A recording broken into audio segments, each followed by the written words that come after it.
তুবু ইলাল্লাহি তাওবাতান নাসুহা। হে ঈমানদারগণ, তোমরা খালিস তওবা করো, আমি আল্লাহ তোমাদের জীবনের গুনাহগুলি মাফ করে দিব। বলেন সুবহানাল্লাহ। বন্ধুরা আমার, এই জন্য এমন গুনাহ করেছি আমরা কেউ জানে না, আল্লাহ জানে।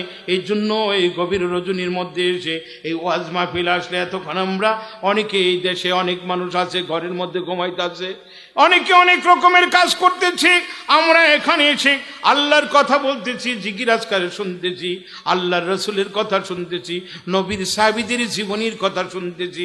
এই ওসিলা আল্লাহ আমাদের জীবনের গুনাহগুলি মাফ করে দিতে পারে, ঠিক না ঠিক? আমার ভাইয়েরা, এই জন্য নবীর সাহাবীরা কত কষ্ট করছে। আর একটা সাহাবী, আমার ভাইয়েরা, আমার ভাইয়েরা, নবীর সাহাবী হযরতে দাহিয়াতুল কলবির কথা বললাম। আমার ভাইয়েরা, নবীর আরেকজন সাহাবী, আমার ভাইয়েরা, হযরতে আব্দুল্লাহ, কি নাম? ওর নাম ছিল আব্দুল উজ্জা। নবী রাখছে মুসলমান হওয়ার পর নাম রাখছে আব্দুল্লাহ। বলেন সুবহানাল্লাহ। আব্দুল্লাহ অনেক ধনী মানুষের ছেলে ছিল। ভাইয়েরা আমার, আব্দুল্লাহ সকালে একটা জামা পরলে সেটা বিকালে পরতো না, বিকালে একটা জামা পরলে সেইটা পরের দিন সকালে পরতো না, এত দামি দামি দামি পোশাক পরতো।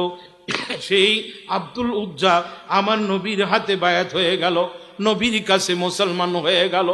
নবীর হাতে মুসলমান হওয়ার পর যখন কিনা তার চাচা বলে, আব্দুল্লাহ, আব্দুল উজ্জা বাড়ির থেকে বাইর হতে পারবে না, মুহাম্মদের কাছে যদি যাস তাকে হত্যা করে ফেলবো এবং কোনো খাবার পাবি না। জামা কাপড় সব রেখে দিল, ঘরের মধ্যে আটকে রাখলো, একটা কাপড় পর্যন্ত তাকে দিল না। তুমি কিভাবে যাও, মুহাম্মদের কাছে দেখে নিব। তখন আব্দুল্লাহ কয়, মা গো, মায়ের কাছে কাকুতি মিনতি করে, মা তো মাই হয়, সে হিন্দু হোক আর খ্রিস্টান হোক আর মুসলমান হোক, অন্য অন্য জাতির হোক।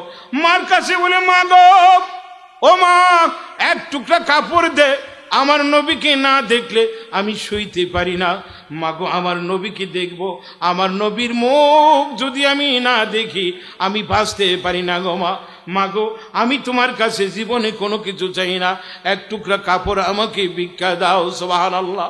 বন্ধুরা আমার,